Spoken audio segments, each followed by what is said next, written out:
Sa isang tahimik na baryo na napapaligiran ng luntiang kabundukan at malalawak na palayan, naninirahan ang mag-amang sina Andres at Lucas.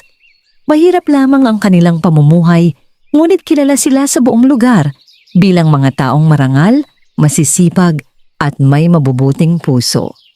Si Andres ay 50 taong gulang na. Makikita sa kanyang mga palad ang makakapal na kalyubungan ng halos 30 taong pagbubungkal ng lupa. Hindi man siya nagmamay-ari ng sariling sakahan, itinuring niya ang lupang kanyang sinasaka na tila bahagi na ng kanyang buhay. Dito niya ipinundar ang bawat butil ng bigas na kanilang kinakain. Dito rin niya pinalaki ang kanyang nag-iisang anak na si Lucas matapos pumanaw ang kanyang asawa dahil sa matinding karamdaman. Ilang taon na ang nakalipas. Si Lucas naman ay 17 taong gulang. Bata pa lamang ay nasanay na siyang gumising bago sumikat ang araw upang samahan ang kanyang ama sa bukid. Hindi siya nakapagpatuloy ng pag-aaral dahil mas pinili niyang tumulong sa ama kaysa panoorin itong mag-isang nagpapakahirap. Balang araw itay, makakabili rin tayo ng sarili nating lupa. Madalas niyang sabihin habang kapwa sila nagpapahinga sa ilalim ng punong mangga. Ngumingiti lamang si Andres. Hindi masamang mangarap, anak, ngunit tandaan mo, ang tunay na kayamanan ay ang marangal na pamumuhay. Tumango si Lucas. Kahit mahirap ang kanilang kalagayan, hindi kailanman nagtanim ng sama ng loob ang binata. Naniniwala siyang darating din ang araw na magbabago ang kanilang kapalaran. Sa loob ng maraming taon, maayos ang kanilang pagsasaka. Tuwing anihan, sapat ang kanilang kinikita upang makaraos sa buong taon. Hindi man marangya ang kanilang bahay na yari sa kawayan at nipa, puno naman ito ng pagmamahalan at pag-asa. Ngunit isang umaga, dumating ang balitang tuluyang nagpabago sa kanilang buhay. May ilang sasakyang huminto sa gilid ng bukirin. Bumaba rito ang ilang lalaking nakabarong kasama ang mga gwardya. Pinangunahan sila ng bagong may-ari ng lupang kanilang sinasaka, si Don Federico. Isang mayamang negosyanteng bumili ng libo-libong ektaryang lupain sa lalawigan. Lumapit si Andres habang hawak pa ang kanyang asarol. Magandang umaga po. Hindi siya pinansin ni Don Federico. Sa halip ay binasa ng kanyang abogado ang isang dokumento. Simula ngayong araw, ang lahat ng nakatira at nagsasaka sa lupang ito ay kinakailangang lisanin ng lugar sa loob ng 3 araw. Ang lupang ito ay gagawing pribadong resort at plantasyon. Parang gumuho ang mundo ni Andres. Ginoo, mahinahon niyang sabi. 3 dekada na po kaming nagsasaka rito. Dito na kami nabubuhay. Wala akong pakialam kung gaano na kayo katagal. Malamig na tugon ni Don Federico. Binili ko ang lupang ito ng legal. Lumapit si Lucas. Sir, kahit po bigyan ninyo kami ng kaunting panahon para makahanap ng malilipatan. Napangiti ng mapanlait ang mayamang lalaki. Hindi negosyo ang awa. Tahimik ang buong paligid. Naroon ang iba pang magsasaka, ngunit walang makapagsalita. Alam nilang wala silang laban sa batas at sa kapangyarihan ng salapi. Nang makaalis ang mga bisita, tila nawalan ng lakas ang mag-ama. Umupo si Andres sa pilapil. Pinagmasdan niya ang malawak na palayan na minsan niyang pinangarap na magiging daan upang magkaroon sila ng mas magandang buhay. Tahimik na tumabi si Lucas. Itay, hindi agad nakasagot ang ama. Pagkaraan ng ilang sandali ay napabuntong hininga siya. Anak, minsan kahit gaano tayo kasipag, may mga bagay na hindi natin kayang pigilan. Tumulo ang luha ni Lucas. Hindi ba talaga natin ito mailalaban? Hindi. Lumipas ang 3 araw na parang napakabilis.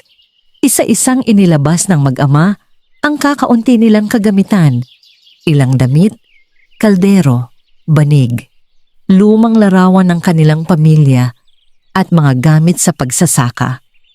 Habang papalayo sila sa kanilang tahanan, paulit-ulit lumilingon si Andres. Bawat puno, bawat pilapil, bawat sulok ng bukid, lahat ng alaala ng kanyang asawa, lahat ng pangarap, lahat ng taon ng kanyang paghihirap, unti-unti niyang nilisan. Pagdating ng hapon, sinimulan ng gibain ng mga tauhan ni Don Federico ang kanilang kubo. Tahimik lamang na pinanood yon ng mag-ama mula sa malayo. Parang bawat hampas ng maso ay dumadagundong sa kanilang mga puso. Nang sumapit ang gabi, wala na silang matuluyan. Naglakad sila ng maraming oras hanggang marating ang isang masukal na kagubatan sa paanan ng bundok. Pagod, gutom, at halos wala ng lakas, nakakita sila ng isang napakalaking punong balete. "Lucas," mahina ang tinig ni Andres, "dito muna tayo magpapalipas ng gabi." Inilatag nila ang lumang banig sa tuyong damuhan. Wala silang hapunan, wala silang ilaw. Tanging liwanag ng buwan ang nagbibigay liwanag sa paligid.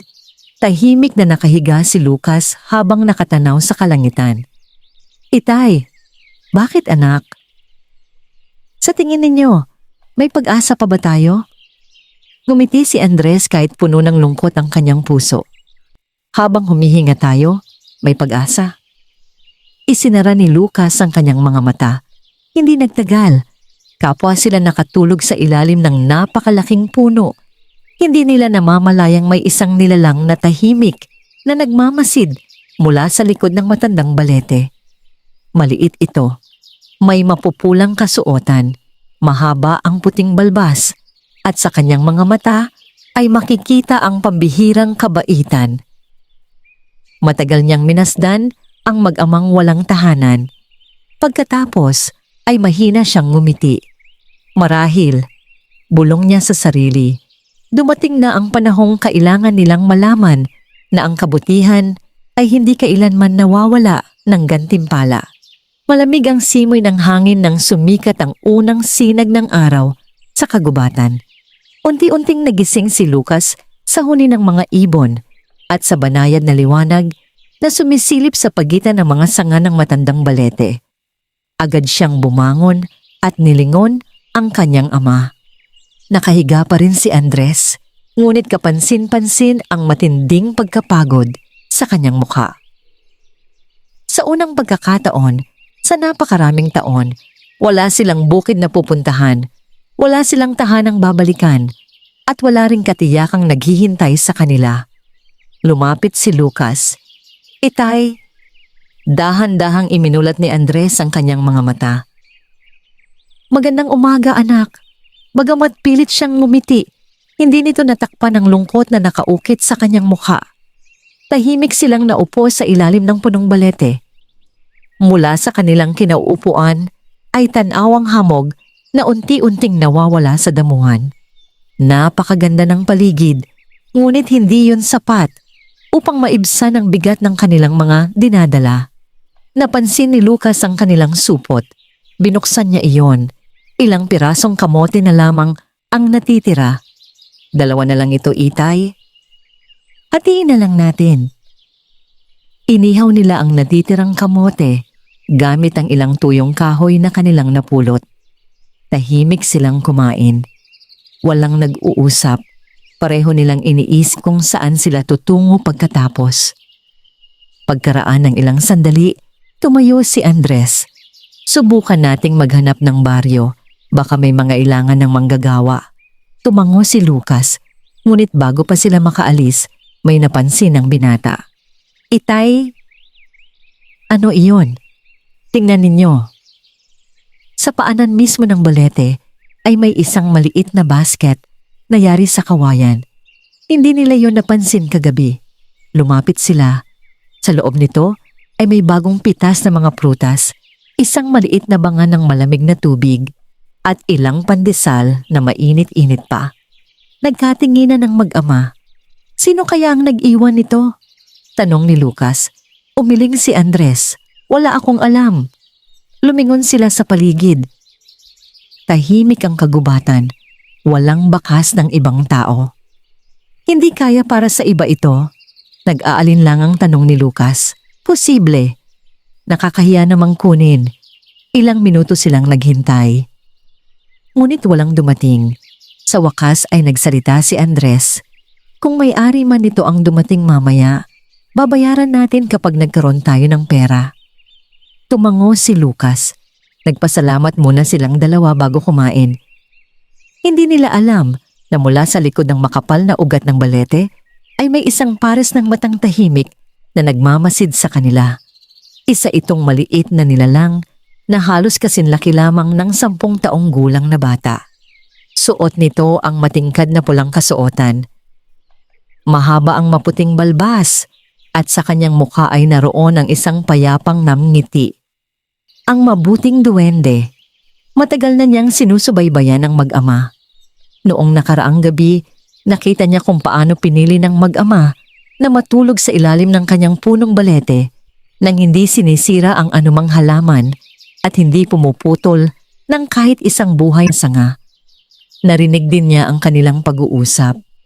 Wala siyang narinig na galit. Walang sumpa, walang paghihiganti. Sa halip ay pag-asa pa rin ang pinili nilang panghawakan. Napakabihira na ng mga taong tulad nila, bulong ng duwende. Habang nag-uusap ang mag-ama, isang munting ibon ang lumipad at bumagsak malapit sa kanila. May sugat ang pakpak nito. Kaagad na lumapit si Lucas. Kawawa ka naman. Maingat niyang pinulot ang ibon. Tinanggal niya ang maliit na tinik na bumaon sa pakpak nito. Pagkatapos ay binalot niya ito ng malinis na piraso ng tela mula sa kanyang punit na kamiseta. Nang makalipad muli ang ibon, masaya niya itong pinanood hanggang mawala sa kalangitan. Tahimik na napangiti ang duwende. Subok pa lamang yun. Nagpatuloy sa paglalakad ang mag-ama upang humanap ng mapapasukang trabaho. Ngunit saan man sila magpunta, ay pare-pareho ang kanilang naririnig. Wala kaming kailangan. Pasensya na. May mga tao na kaming inuupahan. Pagsapit ng tanghali, ay lalo silang napagod. Mainit ang sikat ng araw. Halos maubos ang kanilang lakas. Sa daan ay nakita nila ang isang matandang babae na hirap magbuhat ng 2 timba ng tubig. Hindi na nagdalawang isip si Lucas. Nay, ako na po. Ngumiti ang matanda. Naku, salamat iho. Kinuha niya ang 2 timba at inihatid iyon hanggang sa kubo ng matanda. Nang alukin sila ng kaunting pagkain bilang kapalit, magalang na tumanggi si Andres. Nakatulong lang po kami. Pinilit pa rin sila ng matanda. Ngunit isang maliit na saging lamang ang tinanggap nila. Habang papalayo ang mag-ama, muling napangiti ang matandang babae. Hindi nila alam na hindi siya ordinaryong tao. Isa lamang siyang anyong nilikha ng duwende upang muling subukin ang kanilang pagkatao. Hindi sila matakaw, hindi sila mapagsamantala, at hindi sila naghahanap ng kapalit sa bawat kabutihang ginagawa. Pagsapit ng gabi ay wala pa rin silang nahanap na trabaho. Muli silang bumalik sa ilalim ng matandang balete. Pagod na pagod silang umupo. Pasensya ka na anak, malungkot na sabi ni Andres. Huwag po kayong humingi ng tawad, itay. Kung sana mayroon akong naipundar noon. Kayo po ang pinakamabuting ama. Tahimik na yumuko si Andres. Hindi niya napigilang mapaluha. Hindi dahil sa kahirapan, kundi dahil kahit wala na silang halos lahat, hindi kailanman nawala ang paggalang ng kanyang anak sa kanya. Mula sa likod ng puno ay marahang tumayo ang duwende. Hindi pa siya nagpapakita, ngunit alam niyang malapit na ang tamang panahon. Isa na lamang na pagsubok. Kapag napatunayan nilang nananatili ang kabutihan kahit sa gitna ng matinding pagdurusa, ipakikita ko na ang aking sarili. Tahimik niyang itinaas ang kanyang maliit na kamay. Kasabay nito ay dahan-dahang kumislap ang mga dahon ng matandang balete. Tila may mahiwagang liwanag na bumabalot sa buong paligid. Hindi iyon napansin ng mag-ama. Mahimbing na silang nakatulog habang ang mabuting duwende ay patuloy na nagbabantay sa kanilang dalawa. Naghihintay ng araw na tuluyan ng magbabago ang kanilang kapalaran. Sumikat ang araw na tila may dalang panibagong pag-asa. Ngunit para kina Andres at Lucas, nananatili pa ring mabigat ang katotohanang wala silang tahanan at wala ring tiyak na mapagkukunan ng kabuhayan. Nagligpit sila ng kanilang kaunting gamit sa ilalim ng matandang balete. Bago sila umalis, tahimik na yumuko si Andres. Maraming salamat sa ligtas na gabing ipinagkaloob sa amin. Tumango si Lucas at sumunod sa kanyang ama. Muli silang naglakad sa makitid na daan na patungo sa karatig na baryo, umaasang may taong mangangailangan ng kanilang sipag at lakas. Habang binabagtas nila ang masukal na kagubatan, may narinig silang mahinang daing. Napahinto si Lucas. "Itay, may narinig po ba kayo?" Tahimik silang nakinig. Muling umalingaw-ngaw ang mahinang tinig. "Tulong." Sinundan nila ang pinagmumulan ng boses hanggang sa marating ang isang maliit na bangin. Doon nila nakita ang isang matandang lalaki na nakahandusay sa lupa. Marumi ang kanyang kasuotan, sugatan ang kanyang binti, at halatang ilang oras nang hindi nakakain. Walang pag-aalinlangan na lumapit si Lucas. "Lolo, ayos lang po ba kayo?" Mahina itong umiling. "Hindi na ako makatayo." Lumuhod si Andres at sinuri ang sugat ng matanda. Kailangan itong linisin. Bagamat kapos sila sa lahat ng bagay, ginamit ni Andres ang natitira nilang malinis na tela upang balutan ng sugat. Samamantala, si Lucas ay kumuha ng tubig mula sa maliit na batis na malapit sa kanila. Pagkatapos ay inilabas niya ang huling piraso ng pandesal na itinabi nila mula sa pagkain noong nakaraang araw. "Itay, ito na lang ang natitira sa atin." Ngumiti si Andres. Mas kailangan niya kaysa sa atin. Hindi nagdalawang isip si Lucas. Iniabot niya ang pagkain sa matanda. Nanginig ang mga kamay nito habang tinatanggap ang pandesal. "Maraming salamat. Ilang araw na akong gutom." Tahimik lamang nang ngumiti ang mag-ama. Matapos makakain ng matanda, inalalayan nila itong makaupo sa ilalim ng isang puno. "Maaari po ba namin kayong ihatid sa inyong bahay?" tanong ni Lucas. Umiling ang matanda. "Hindi na kailangan. May darating din." Nagpasalamat ito ng paulit-ulit bago sila nagpatuloy sa kanilang paglalakad. Hindi nila namalayang habang papalayo sila ay unti-unting naglaho ang matandang lalaki na tila usok na tinangay ng hangin. Hindi iyon ordinaryong tao. Isa na naman pala itong anyo ng mabuting duwende. Pagsapit ng tanghali ay wala pa rin silang nahanap na trabaho. Mainit ang sikat ng araw. Mas lalong bumibigat ang kanilang mga hakbang. Sa gilid ng daan ay naupo si Andres. "Anak, magpahinga muna tayo." Tahimik na tumabi si Lucas. Kahit gutom na siya, hindi siya nagreklamo. Nang sandaling iyon ay may isang mayamang mangangalakal na dumaan sakay ng kariton. Nahulog mula sa kanyang bulsa ang isang supot na puno ng gintong barya. Hindi niya iyon napansin. Nakita agad iyon ni Lucas. "Itay!" Lumingon si Andres. Tahimik niyang pinulot ang supot. Sa bigat nito ay halatang napakaraming ginto ang laman. Sandaling natahimik ang mag-ama. Kung kukunin nila yon, maaari na silang magkaroon ng bahay, pagkain at panibagong buhay. Ngunit hindi yun ang kanilang pinili. "Hanapin natin ang may-ari," wika ni Andres. Agad silang tumakbo upang habulin ang kariton. Makalipas ang ilang minuto ay naabutan nila ang mga ngalakal. "Ginoo!" Huminto ang kariton. "Ano yon?" Iniabot ni Andres ang supot. "Inyo po yata ito." Nang buksan ng mga ngalakal ang supot, ay nanlaki ang kanyang mga mata. "Akala ko'y nawala na ito." Napatingin siya sa marumi at punit-punit na kasuotan ng mag-ama. "Nakita ninyo ito?" "Opo." Bakit hindi ninyo kinuha?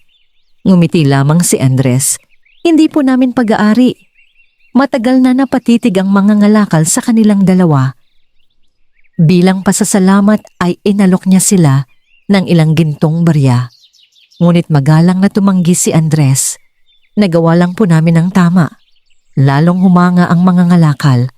Kung kailangan ninyo ng trabaho balang araw, hanapin ninyo ako sa bayan. Iniabot niya ang isang maliit na piraso ng kahoy na may nakaukit na kanyang pangalan bago siya umalis. Tahimik na pinanood siya ng mag-ama. Hindi nila alam na mula sa tuktok ng isang malaking puno ay nakamasid ang mabuting duwende. Nakangiti ito. Natapos na. Wala na akong kailangang patunayan. Pagsapit ng gabi ay bumalik muli ang mag-ama sa ilalim ng matandang balete. Pagod silang naupo. Ngunit sa kabila ng kanilang paghihirap, wala pa ring bakas ng galit sa kanilang mga puso. Biglang humangin ng malakas. Kumikislap ang mga dahon ng balete na tila tinatamaan ng liwanag ng libu-libong alitap-tap. Napatingala sina Andres at Lucas. Lucas, nakikita mo ba yon? Opo, itay. Unti-unting lumiwanag ang paligid. Mula sa makapal na ugat ng balete ay lumabas ang isang maliit na nilalang na may puting balbas, matingkad na pulang kasuotan, at mga matang puno ng kabutihan. Napaatras ang mag-ama sa labis na pagkagulat. Ngunit ang nilalang ay ngumiti ng mapayapa. Huwag kayong matakot. Ako ang tagapagbantay ng punong ito. At matagal ko na kayong pinagmamasdan. Nagkatinginan sina Andres at Lucas. Hindi sila makapaniwala sa kanilang nasasaksihan. Lumapit pa ng kaunti ang maliit na nilalang. Sinubok ko ang inyong puso. Sa gutom, pinili ninyo ang pagbabahagi. Sa kahirapan, pinili ninyo ang katapatan.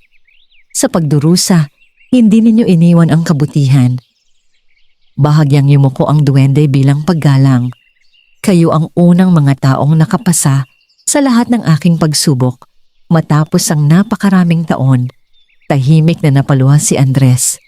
Hindi namin alam na may sumusubok sa amin. Hindi ninyo kailangang malaman, sagot ng duwende. Ang tunay na kabutihan ay ginagawa kahit walang nakakakita. Pagkatapos ay itinaas ng duwende ang kanyang maliit na tungkod. Isang matingkad na liwanag ang bumalot sa buong paligid. Unti-unting umihip ang malamig na hangin at nagsimulang manginig ang lupa sa ilalim ng matandang balete. Nakatitig lamang ang mag-ama, hindi alam kung ano ang susunod na mangyayari. Patuloy na nagningning ang buong paligid habang ang mahiwagang liwanag ay tila sumasayaw sa bawat dahon ng matandang balete. Hindi makapagsalita sina Andres at Lucas sa kanilang nasasaksihan. Ang maliit na nilalang ay marahang lumapit sa kanila. Bagamat kakaiba ang kanyang anyo, kapayapaan ang nadarama ng mag-ama sa kanyang presensya. Ako ang tagapagbantay ng kagubatang ito, wika ng duwende. Sa loob ng maraming siglo, iningatan ko ang lihim na nakatago sa ilalim ng punong balete. Marami ang nagtangkang hanapin ito, ngunit karamihan ay pinairal ang kasakiman. Tahimik na nakinig ang mag-ama. Kayo lamang ang nagpakita ng tunay na kabutihan nang walang hinihintay na kapalit. Lumuhod si Andres bilang paggalang. Hindi po namin ginawa iyon upang makatanggap ng gantimpala. Ngumiti ang duwende. Iyan mismo ang dahilan kung bakit kayo karapat-dapat. Itinaas niya ang kanyang maliit na tungkod. Unti-unting bumuka ang lupa sa paanan ng balete. Hindi ito nakakatakot. Sa halip, tila maingat na inihihiwalay ng kalikasan ang sarili nitong lupa. Mula sa kailaliman ay lumitaw ang isang lumang baul na yari sa matigas na kahoy. Balot ito ng makakapal na ugat at tila napakarami ng taon na nakabaon sa lupa. Huminto ang baul sa harapan ng mag-ama. Buksan ninyo. Nagkatinginan sina Andres at Lucas. Dahan-dahang binuksan ni Andres ang takip. Agad na tumambad sa kanila ang kumikislap. na mga gintong barya, mga pilak na barya, at ilang mahahalagang alahas na maingat na nakalagay sa loob. Napaatras si Lucas. Itay! Maging si Andres ay hindi makapaniwala. Hindi namin maaaring kunin ito. Napangiti ang duwende. Matagal ko nang hinihintay ang mga taong karapat dapat magmana ng kayamanang iyan. Ngunit napakalaki po nito, sagot ni Andres. Ang tunay na halaga ng kayamanan ay nakasalalay sa taong gumagamit nito. Tahimik na yumuko ang ama. Nangangako po akong hindi namin ito gagamitin sa kasamaan. Alam ko. Nagpatuloy ang duwende. Ngunit may 3 kayong dapat tandaan. Tahimik na nakinig ang mag-ama. Una, huwag ninyong hayaang manaig ang kasakiman sa inyong puso. Pangalawa, gamitin ninyo ang kayamanang ito upang makatulong sa mga taong tunay na nangangailangan. At pangatlo, huwag ninyong ipagyabang ang pinagmulan nito. Tumango sina Andres at Lucas. Ipinapangako po namin, ngumiti ang duwende. Kung tutuparin ninyo ang inyong pangako, hindi kayo pababayaan ng biyayang ipinagkakaloob ng langit. Kinabukasan ay maagang umalis ang mag-ama mula sa kagubatan. Bit-bit nila ang baul na maingat na natatakpan ng mga sako upang hindi mapansin ng ibang tao. Sa halip na gumastos agad, nagtungo sila sa kalapit na bayan upang maghanap ng isang mapagkakatiwalaang tao na makatutulong sa kanila. Doon nila muling nakita ang mga ngalakal na pinagbalikan nila ng supot ng gintong barya ilang araw na ang nakalipas. Nagulat ito nang makita sila. Kayo pala, hinanap ko pa naman kayo. Ikinuwento ni Andres na nais niyang bumili ng maliit na lupang masasaka at magtayo ng simpleng bahay. Humanga ang mga ngalakal sa kanilang pagpapakumbaba. Tulungan ko kayo. Sa tulong ng mga ngalakal, nakabili ang mag-ama ng isang malawak, ngunit napabayaang lupain sa kabilang bahagi ng baryo. Hindi ito kasing ganda ng dati nilang sinasaka, ngunit sapat upang makapagsimula silang muli. Nagpagawa rin sila ng maliit na bahay na yari sa matitibay na kahoy. Hindi ito marangya, ngunit maayos, matibay at komportable. Unti-unti ring nakabili sila ng mga binhi, kalabaw, mga kagamitan sa pagsasaka at ilang alagang manok. Hindi nagtagal ay nagsimula na naman silang magbungkal ng lupa. Ngunit ngayon, sariling lupa na nila ang kanilang sinasaka. Lumipas ang ilang buwan, masagana ang naging ani ng kanilang bukirin. Maraming nagtaka kung paano napakabilis na nakaahon sa buhay ang mag-ama, ngunit hindi sila nagmalaki. Patuloy pa rin silang namuhay ng simple. Isang araw, may isang biyudang lumapit kay Andres. Wala na po kaming makain ng aking mga anak. Hindi nagatubili si Andres. Inutusan niya si Lucas na maghakot ng ilang sako ng bigas at gulay mula sa kanilang kamalig. Ihatid ninyo sa kanila. Napatingin si Lucas sa kanyang ama. Marami po iyon. Ngumiti si Andres. Kapag marami tayong natanggap na biyaya, mas marami rin tayong dapat ibahagi. Mula noon ay naging bukas ang kanilang tahanan sa mga nangangailangan. May mga ulilang pinakain, may mga magsasakang tinulungan, may mga matatandang binigyan ng gamot at pagkain. Unti-unting nakilala ang mag-ama bilang mga taong may mabuting puso. Samantala, umabot kay Don Federico ang balitang yumaman na ang dating mga magsasakang kanyang pinalayas. Hindi siya makapaniwala. Imposible. Ipinatawag niya ang kanyang katiwala. Alamin mo kung saan nila nakuha ang kanilang kayamanan. Nais kong malaman ang lahat. Tahimik na yumuko ang katiwala. Hindi alam ni Don Federico na ang kanyang pag-uusisa ay magiging simula ng sarili niyang kapahamakan. Lumipas ang ilang buwan at lalo pang umunlad ang buhay ni na Andres at Lucas. Ang dating tigang na lupang kanilang nabili ay naging luntian at hitik sa pananim. Sa bawat anihan, Hindi lamang ang kanilang kamalig ang napupuno, kundi maging ang puso nila ng pasasalamat. Hindi nagbago ang kanilang pamumuhay. Isinusuot pa rin ni Andres ang kanyang lumang sombrero habang nag-aararo. At si Lucas ay patuloy na gumigising bago sumikat ang araw upang magtrabaho sa bukid. Maraming tao ang humanga sa kanilang kasipagan. Kapag may magsasakang nasiraan ng kagamitan, agad nila itong pinapahiram. Kapag may pamilyang nawalan ng ani dahil sa bagyo, nagbibigay sila ng bigas at binhi upang makapagsimulang muli. Dahil dito, lalo silang minahal at iginalang ng mga taga-baryo. Ngunit hindi lahat ay natutuwa sa kanilang pag-asenso. Sa malaking bahay ni Don Federico, patuloy siyang nababalot ng pagkainip. May nalaman ka na ba? Tanong niya sa kanyang katiwala. Opo, Don. Ano ang natuklasan mo?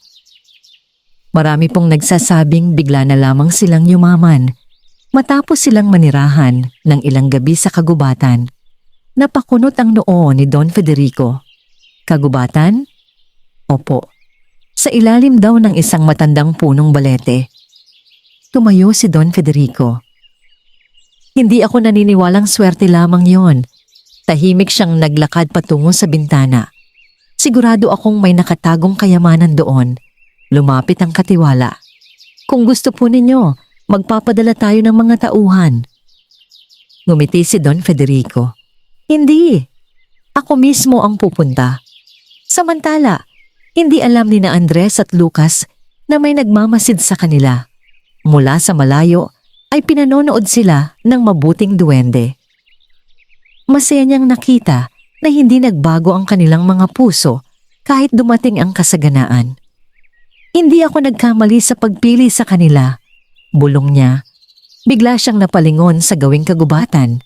Naroon ang isang malamig na simoy ng hangin na tila nagbabadya ng hindi magandang mangyayari. Nararamdaman ko ang paglapit ng kasakiman. Kinagabihan, lihim na nagtungo si Don Federico sa kagubatan kasama ang 4 niyang tauhan. May dala silang mga pala, piko, ilawan, at mga lubid. Nasa ilalim daw ng baleteng ito ang kayamanan, sabi ng Don habang itinuturo ang malaking puno. Maghukay kayo. Agad na nagsimulang maghukay ang mga tauhan. Lumipas ang 1 oras, 2 oras, 3 oras, wala silang natagpuan. Lalong nainis si Don Federico. Mas malalim pa. Patuloy silang naghukay hanggang sa mapagod. Biglang umihip ang malamig na hangin. Nagsimulang kumaluskos ang mga dahon ng balete kahit wala namang malakas na hangin. Napatingin ang mga tauhan sa paligid. Don, may kakaiba po. Huwag kayong matakot. Biglang namatay ang lahat ng kanilang ilawan. Binalot ng kadiliman ang kagubatan. Kasunod nito ay narinig nila ang isang malalim ngunit kalmadong tinig. Ang kayamanang hinahanap ninyo ay hindi kailanman mapapasa inyo. Nagkatinginan ng mga tauhan. Si sino yan? Mula sa likod ng punong balete ay lumitaw ang mabuting duwende. Hindi siya galit, ngunit ang kanyang mga mata ay seryoso. Ano ang ginagawa ninyo sa aking tahanan? Napahalakhak si Don Federico. Isa ka lang palang maliit na nilalang. Ituro mo sa akin ang kayamanan. Tahimik ang duwende. Hindi iyon para sa mga taong sakim. Naginggit-ngit si Don Federico. Hulihin ninyo siya. Sumugod ang mga tauhan. Ngunit bago pa sila makalapit, biglang gumalaw ang mga ugat ng balete. Hindi sila sinaktan ng mga ito. Ngunit isa-isa silang naitali hanggang hindi na makagalaw. Nanlaki ang mga mata ng Don.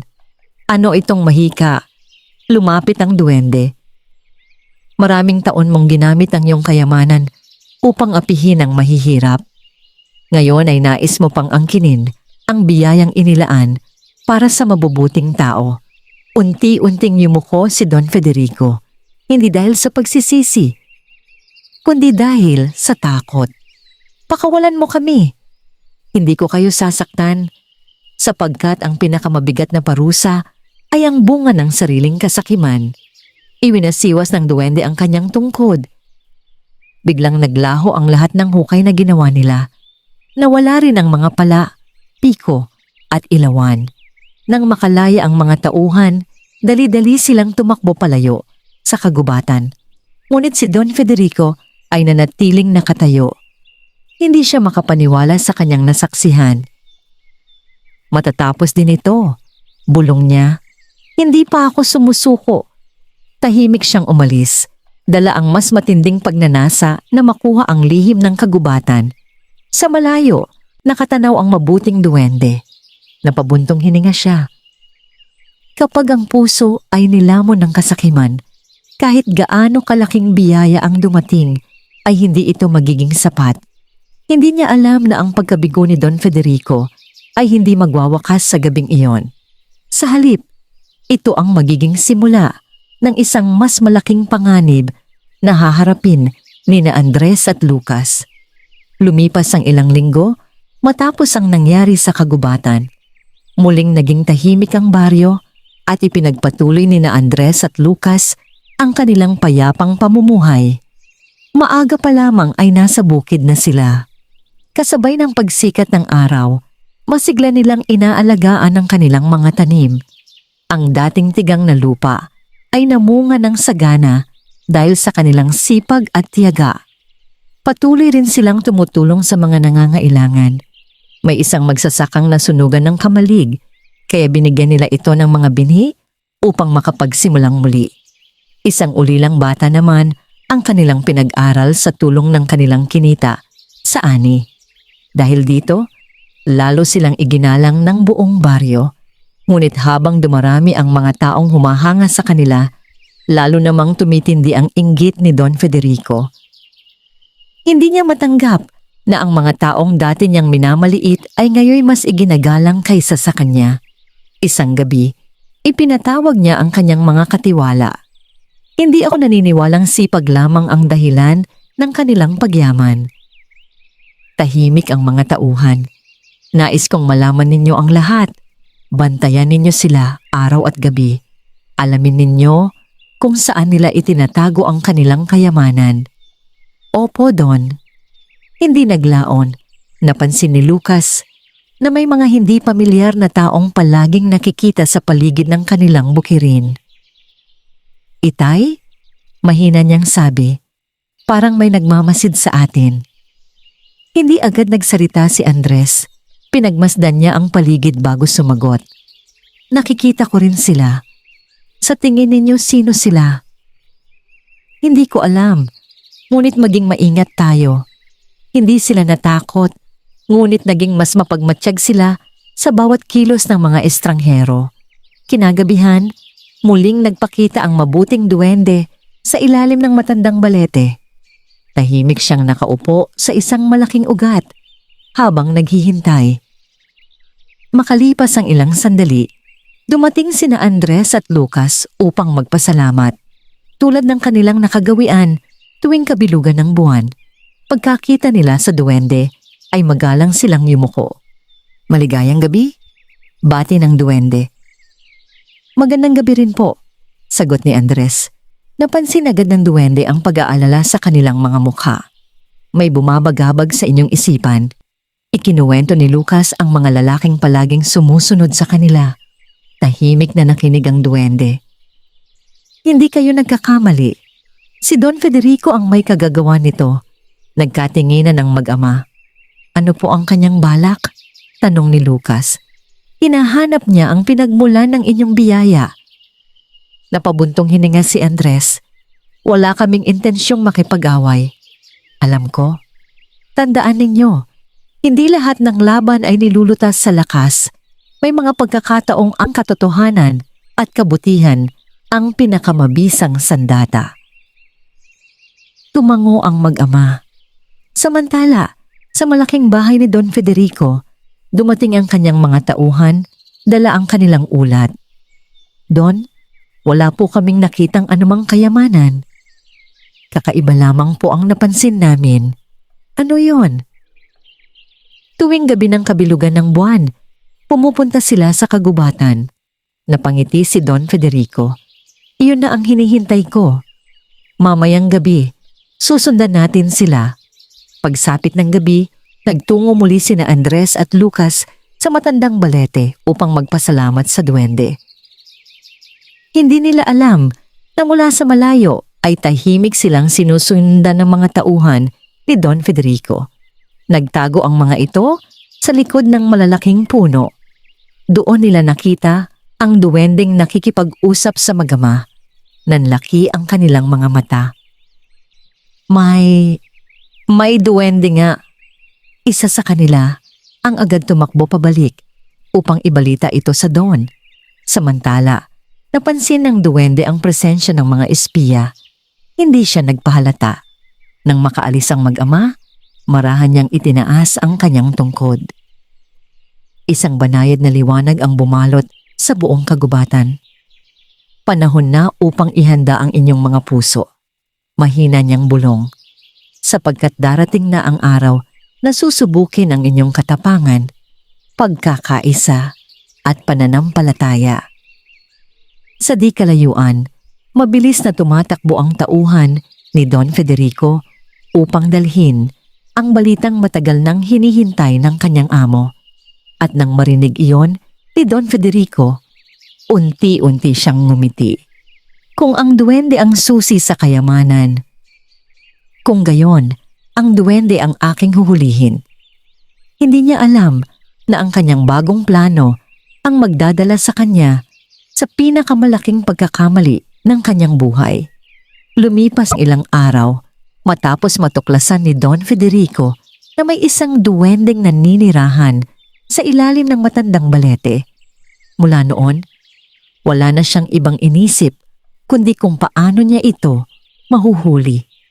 Naniniwala siyang ang mahiwagang nilalang ang susi sa kayamanang matagal na niyang hinahangad. Isang gabi, lihim niyang ipinatawag ang kanyang mga tauhan. Ngayong gabi, pupunta tayo sa kagubatan. Tahimik na tumango ang mga lalaki. Dadalhin natin ang pinakamatatag na lambat, mga lubid at bakal na hawlan din. Kapag nahuli natin ang duwende, mapipilitan siyang sabihin kung nasaan ang lahat ng kayamanan. Walang tumutol. Alam nilang kapag hindi nila sinunod ang utos ng kanilang amo, sila ang mapaparusahan. Samantala, sa kanilang munting tahanan, naghahapunan sina Andres at Lucas. Bagaman mas maayos na ang kanilang buhay, nananatili pa rin ang kanilang pagiging payak. Pagkatapos kumain, napansin ni Lucas ang kakaibang katahimikan ng paligid. Itay, bakit anak? Parang may hindi magandang mangyayari. Napatingin si Andres sa madilim na kalangitan. Nararamdaman ko rin. Napagpasiyahan nilang puntahan ang matandang balete upang kumustahin ang kanilang kaibigang duwende. Pagdating nila sa kagubatan, wala silang nadatnang duwende. Tahimik ang paligid. Walang huni ng ibon. Walang kuliglig. Tanging malamig na hangin ang marahang umiihip sa pagitan ng mga puno. Biglang narinig ni Lucas ang mahinang tinig. Lucas! Napalingon siya. Sa likod ng isang malaking ugat ay nakita nila ang duwende. Nandito po kayo, masayang sabi ni Lucas. Ngunit napansin agad ni Andres ang lungkot sa mukha ng maliit na nilalang. Ano po ang nangyari? Huminga ng malalim ang duwende. May paparating na malaking panganib. Hindi lamang para sa akin, kundi pati sa inyo. Hindi pa man nakapagsasalita ang mag-ama. Biglang nagliwanag ang buong kagubatan. Kasunod nito ang malalakas na yabag ng maraming tao. Lumabas mula sa iba't ibang direksyon ang mga tauhan ni Don Federico. May dala silang mga sulo, lambat at mga lubid. Kasunod nila si Don Federico. Ngumiti ito nang makita ang duwende. Sa wakas, nahuli rin kita. Lumapit siya ng dahan-dahan. Huwag ka nang tumakas. Tahimik na tumayo ang duwende. Wala akong balak tumakas. Napangiti si Don Federico. Kung gayon, sabihin mo sa akin kung nasaan ang iyong kayamanan.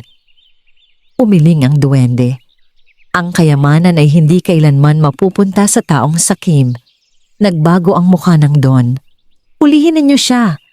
Agad na ibinato ng mga tauhan ang malaking lambat. Hindi umiwas ang duwende. Sa isang iglap, nabalot siya ng makapal na lambat na yari sa matitibay na hibla. Sinubukan siyang lapitan ni na Andres at Lucas. Tama na.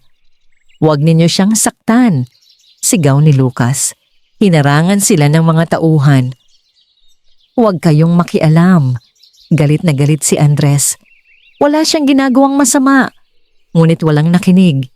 Ipinasok ng mga tauhan ang duwende sa isang bakal na hawla. Tahimik lamang ang maliit na nilalang. Hindi siya nagpumiglas. Hindi rin siya nagalit. Napansin yun ni Lucas. Bakit hindi ninyo ginagamit ang inyong mahika? Ngumiti ang duwende. Ang tunay na kapangyarihan ay hindi ginagamit upang maghiganti. Napaluha si Lucas. Hindi niya matanggap ang kanyang nakikita. Samantala, tuwang-tuwa si Don Federico. Ngayon ay wala ka nang magagawa. Kapag hindi mo sinabi ang lihim kayamanan, mananatili ka sa hawlang ito habang buhay. Tahimik ang duwende. Tiningnan lamang niya ang Don. Ang taong alipin ng kasakiman ay nakakulong na bago pa man siya pumasok sa anumang hawla. Hindi na unawaan ni Don Federico ang kahulugan ng mga salitang iyon. Dalhin ninyo siya. Unti-unting inilabas ng mga tauhan ang hawla mula sa kagubatan. Habang papalayo sila, biglang umihip ang napakalakas na hangin. Nagsimulang malagas ang mga dahon ng matandang balete. Unti-unting naglaho ang mahiwagang liwanag na bumabalot sa kagubatan.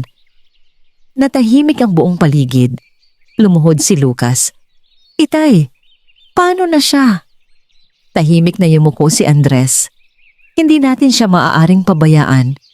Tumayo siya at mahigpit na hinawakan ang balikat ng kanyang anak. Tinulungan niya tayo noong wala tayong malapitan. Ngayon naman, tayo ang tutulong sa kanya. Nagkatinginan ang mag-ama. Sa kanilang mga mata ay makikita ang matinding pasya.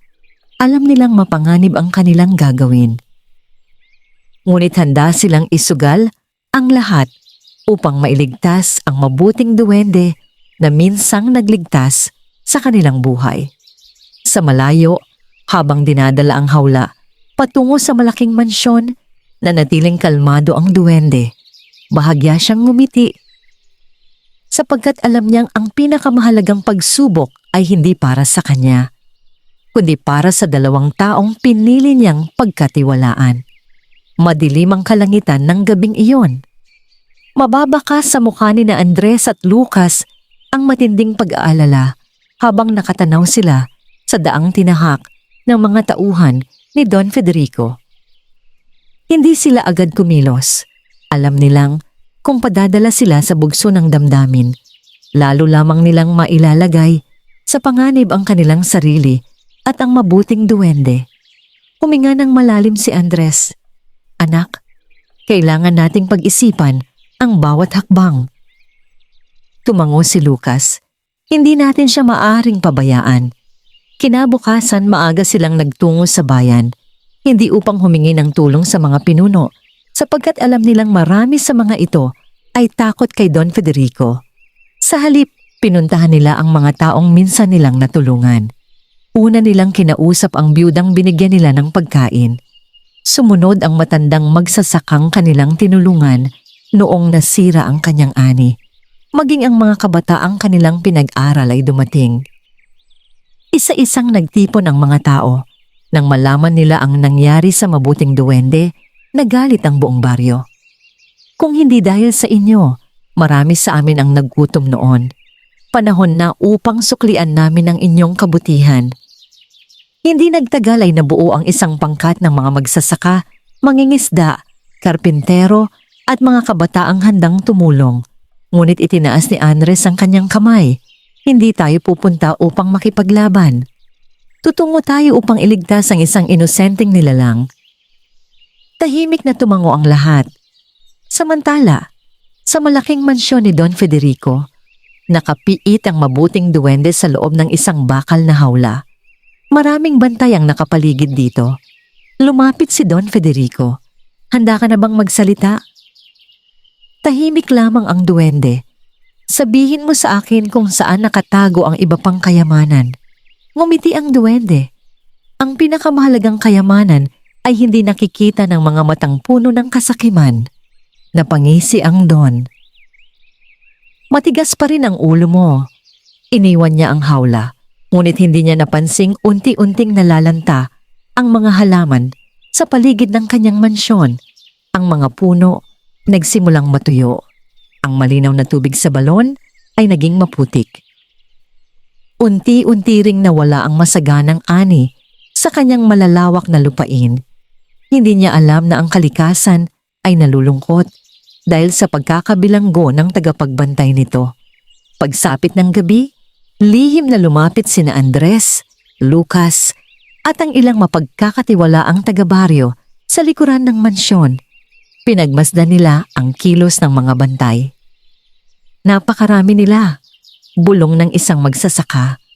Hindi natin sila maaring sugurin, sagot ni Andres. Tahimik na nag-isip si Lucas. Bigla niyang naalala ang matandang kamalig sa likod ng mansyon. Noong nagtatrabaho pa tayo rito, may maliit na lagusan sa ilalim ng kamalig. Napatingin sa kanya si Andres. Sigurado ka? Opo. Ngumiti ang ama. Iyon ang ating daraanan. Maingat silang gumapang sa makitid na lagusan.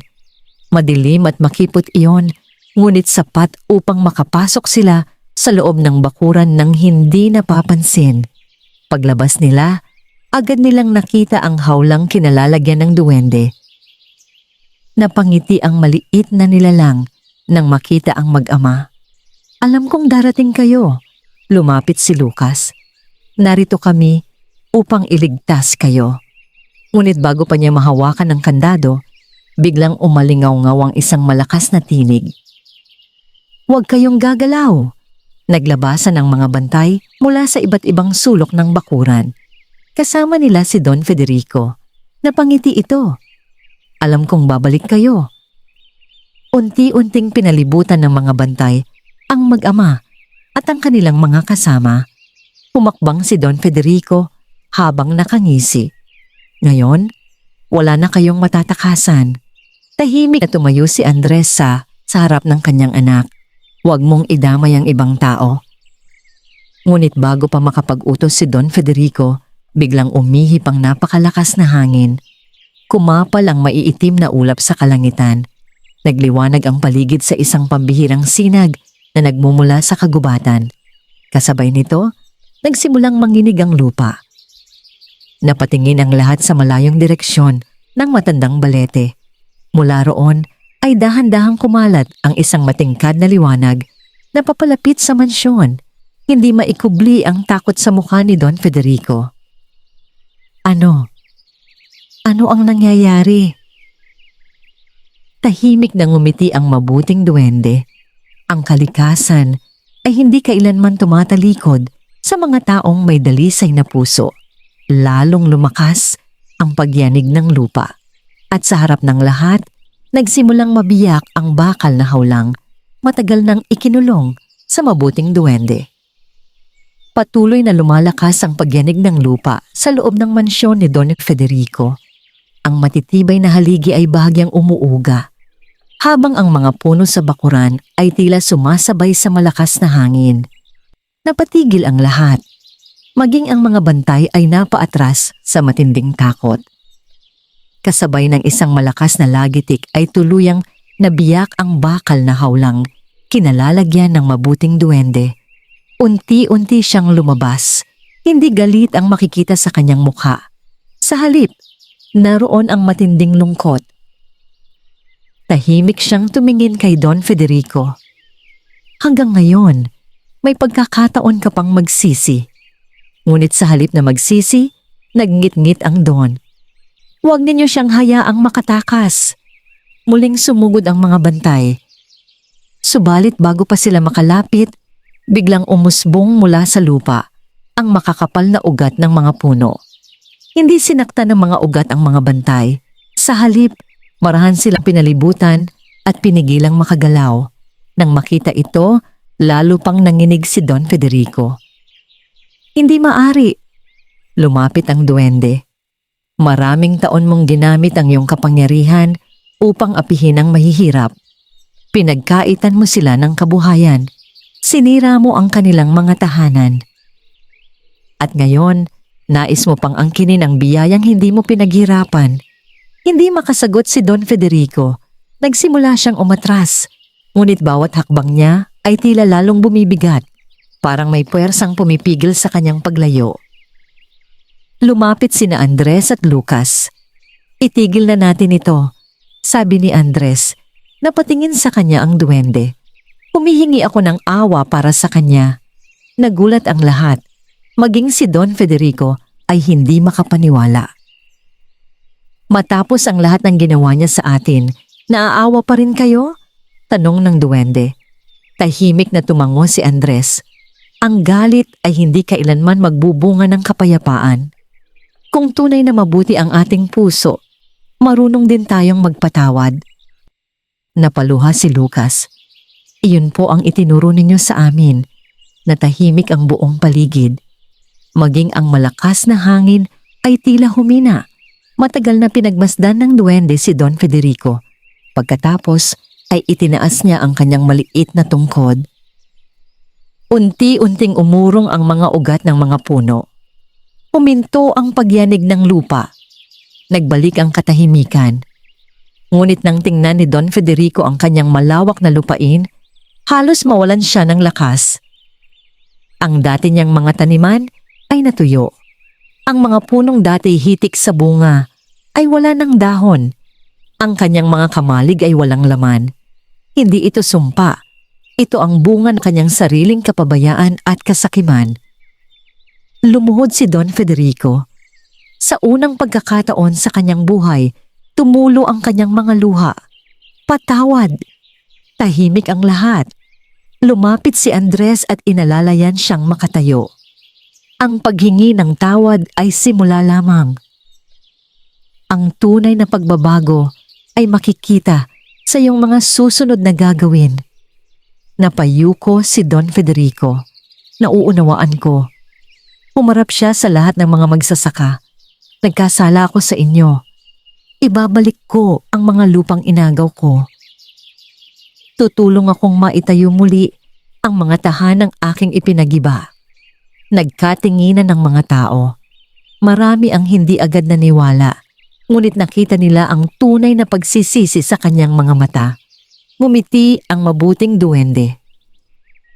Kapag ang puso ay tunay na nagsisi, nararapat lamang nabigyan ito ng pagkakataong magbago. Unti-unting lumiwanag ang kalangitan. Ang maiitim na ulap ay naglaho. Muling umihip ang banayad na hangin. Sa paglipas ng mga sandali, nagsimulang sumibol ang mga damo sa tuyong lupa. Unti-unting namukadkad ang mga bulaklak. Nagbalik ang lunti ang kulay ng mga puno. Masayang napangiti ang lahat. Alam nilang muling bumalik ang biyaya sa kanilang lupain. Tahimik na lumingon ang duwende kina Andres at Lucas. Malapit nang matapos ang aking tungkulin. Nagulat ang mag-ama. Ano po ang ibig ninyong sabihin? Tanong ni Lucas. Ngumiti ang duwende. Darating ang oras na kailangan ko nang magpaalam. Natahimik ang mag-ama. Hindi nila inaasahang maririnig ang mga salitang iyon. Ngunit alam nilang may malalim na dahilan ang kanilang kaibigan. At iyon ay malalaman nila sa kanilang huling pagkikita. Lumipas ang ilang araw matapos ang mga pangyayaring naganap sa mansyon ni Don Federico. Unti-unting nagbalik ang katahimikan sa buong baryo at kasabay nito ay nagsimula rin ang isang bagong yugto ng buhay para sa lahat. Tinupad ni Don Federico ang kanyang pangako. Isa-isa niyang ipinabalik ang mga lupang kinuha mula sa mga magsasaka. Tinulungan niyang maitayo muli ang mga kubong dati niyang ipinagiba at naglaan siya ng mga binhi, kagamitan sa pagsasaka at mga alagang hayop upang makapagsimulang muli ang bawat pamilya. Hindi naging madali ang pagtanggap ng mga tao sa kanyang pagbabago. Marami ang nag-alinlangan. Ngunit sa paglipas ng panahon, nakita nilang hindi lamang salita ang kanyang pagsisisi. Araw-araw siyang nakikipagtulungan sa mga magsasaka at unti-unti niyang ibinalik ang tiwalang minsan niyang winasak. Samantala, lalo pang naging maunlad ang bukirin ni na Andres at Lucas. Sa bawat anihan ay lagi nilang inuuna ang mga pamilyang kapos sa pagkain.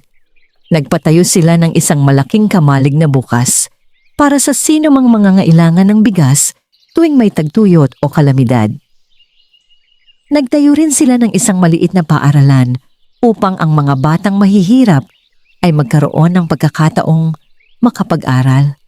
Para sa kanila, ang tunay na kayamanan ay hindi nasusukat sa dami ng ginto, kundi sa dami ng buhay na natutulungan.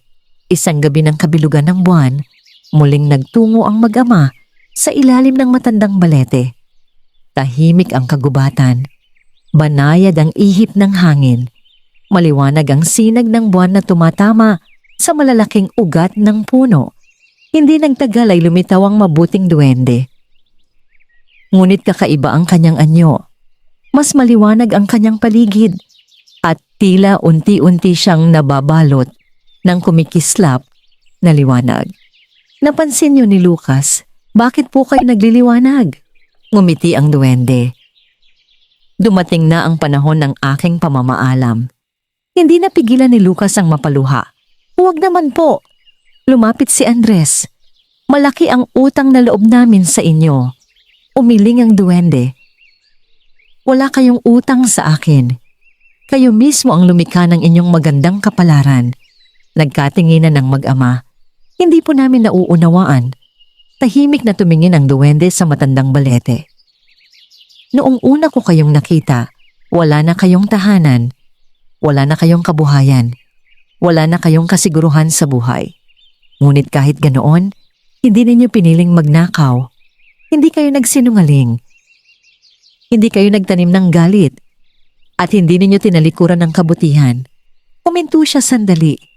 Ang kayamanang ibinigay ko ay hindi ang tunay na himala. Napatingin sina Andres at Lucas. Ang tunay na himala ay ang inyong mabuting puso. Natahimik ang mag-ama. Napagtanto nilang totoo ang bawat salitang iyon.